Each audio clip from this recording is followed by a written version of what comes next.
വീണ്ടും വീണ്ടും മോദി തന്നെ.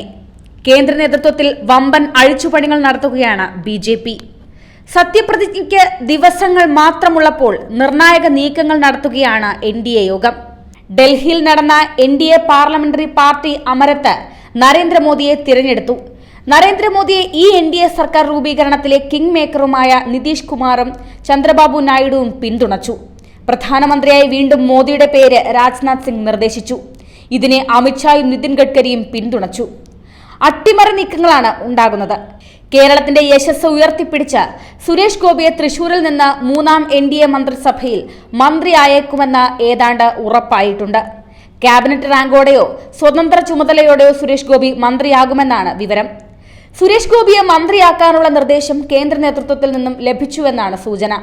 എൻ.ഡി.എ യോഗം ഡൽഹിയിൽ പുരോഗമിക്കുകയാണ്. രാജീവ് ചന്ദ്രശേഖറും മൂന്നാം എൻ.ഡി.എ മന്ത്രിസഭയിൽ അംഗമായേക്കുമെന്നും സൂചനകളുണ്ട്. Amit Shah, K Annamalai, S Jaishankar, Nitin Gadkari, Rajnath Singh, JP. Nadda, Manoharlal Qatar എന്നിവരും മന്ത്രിയായേക്കുമെന്നാണ് സൂചന. ഞായറാഴ്ചയാണ് മൂന്നാം എൻ.ഡി.എ സർക്കാരിന്റെ സത്യപ്രതിജ്ഞ നടക്കുക. മുന്നോട്ട് നയിക്കാനുള്ള പുതിയ ദൗത്യത്തിന് തന്നെ തിരഞ്ഞെടുത്തതിന് നന്ദിയെന്ന് പ്രധാനമന്ത്രി നരേന്ദ്രമോദി പറഞ്ഞു. തന്നെ സംബന്ധിച്ച് ഇതൊരു വൈകാരിക നിമിഷമാണ്. രാജ്യത്തെ മുന്നോട്ട് നടത്താൻ കഠിനാധ്വാനം ചെയ്യും. തങ്ങളിൽ അർപ്പിച്ച വിശ്വാസത്തെ ബഹുമാനിക്കുന്നുവെന്നും മോദി പറഞ്ഞു. ഇന്ത്യ സഖ്യം തിരഞ്ഞെടുപ്പിനെ കുറിച്ച് അവിശ്വാസം സൃഷ്ടിച്ചു. തിരഞ്ഞെടുപ്പിന്റെ പേരിൽ ജനങ്ങളെ ഭിന്നിപ്പിക്കാൻ ശ്രമിച്ചു. ഇന്ത്യ ജനാധിപത്യത്തിന്റെ രാജാവാണെന്ന് ലോകമെങ്ങും താൻ വിളിച്ചു പറഞ്ഞപ്പോൾ ഇവിടെ ചായക്കടക്കാരനാണ് ഭരിക്കുന്നതെന്നും ജനാധിപത്യമില്ലെന്നും പ്രചരിപ്പിച്ചു. ഒടുവിൽ എൻ.ഡി.എ സഖ്യം മഹാവിജയം കൈവരിച്ചപ്പോൾ പരാജയമായി ചിത്രീകരിക്കാൻ പലരും ശ്രമിച്ചുവെന്നും മോദി വിമർശിച്ചു. എൻ.ഡി.എ മുന്നണിയെക്കുറിച്ചും മോദി വാചാലനായി. ഇന്ത്യയുടെ ചരിത്രത്തിലെ ഏറ്റവും വിജയകരമായ സഖ്യമാണ് എൻ.ഡി.എ. ഭാരതമെന്ന വികാരത്തിന്റെ പ്രതിബിംബമാണ്. എൻ.ഡി.എ സഖ്യകക്ഷികൾക്കിടയിലെ ബന്ധം ദൃഢമാണ്. അധികാരത്തിലെത്താൻ ചില പാർട്ടികൾ ചേർന്നുണ്ടായ കൂട്ടായ്മയല്ല എൻ.ഡി.എ. രാജ്യമാണ് പ്രധാനമെന്ന ചിന്തയിൽ അധിഷ്ഠിതമായി പ്രവർത്തിക്കുന്ന മുന്നണിയാണ് എൻ.ഡി.എയിലെ പ്രവർത്തകർ. എൻ.ഡി.എ ഘടകകക്ഷികളെല്ലാം സദ്ഭരണം കാഴ്ചവെച്ചവരാണ്.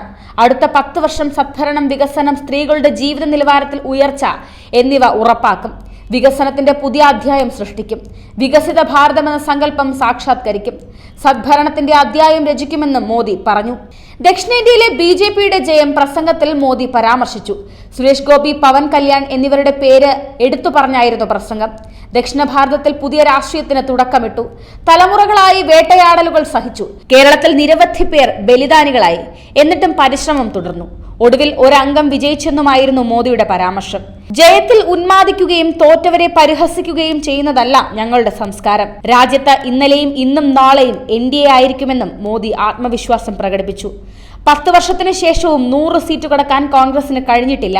കഴിഞ്ഞ 3 തിരഞ്ഞെടുപ്പിലും കൂടി കോൺഗ്രസ് നേടിയ സീറ്റുകൾ ഞങ്ങൾ ഒറ്റയ്ക്ക് നേടിയെടുത്തുവെന്നും മോദി പറഞ്ഞു. അതേസമയം മോദി 3.0-ൽ പുതിയ മന്ത്രിമാരും പഴയ മന്ത്രിമാരും ഉണ്ടാകും. രാജ്നാഥ് സിംഗ്, പീയൂഷ് ഗോയൽ, എസ് ജയശങ്കർ, ചിരാഗ് പാസ്വാൻ, സുരേഷ് ഗോപി, നിതിൻ ഗഡ്കരി, ജിതിൻ റാം മാഞ്ചി എന്നിവർ പുതിയ മന്ത്രിസഭയിൽ അംഗങ്ങളാകും. ചിരാഗ് പാസ്വാന്റെയും ജിതിൻ റാം മാഞ്ചിയുടെയും സുരേഷ് ഗോപിയുടെയും മന്ത്രിസ്ഥാനത്തേക്കുള്ള ആദ്യ ഊഴമാണിത്. കഴിഞ്ഞ 10 വർഷത്തെ ഞങ്ങളുടെ പ്രവർത്തനം ട്രെയിലർ മാത്രമാണ്. എൻ.ഡി.എ എന്ന വാക്കിന് new India, development India, aspirational India എന്നാവണം ഇനിയുള്ള അർത്ഥം. ആ ലക്ഷ്യത്തെ പൂർത്തീകരിക്കുകയെന്നതാവണം നമ്മുടെയെല്ലാം ലക്ഷ്യവും ഉത്തരവാദിത്വവും. അതിനുള്ള മാർഗവും നമ്മുടെ പക്കലുണ്ടെന്നും മോദി പറഞ്ഞു.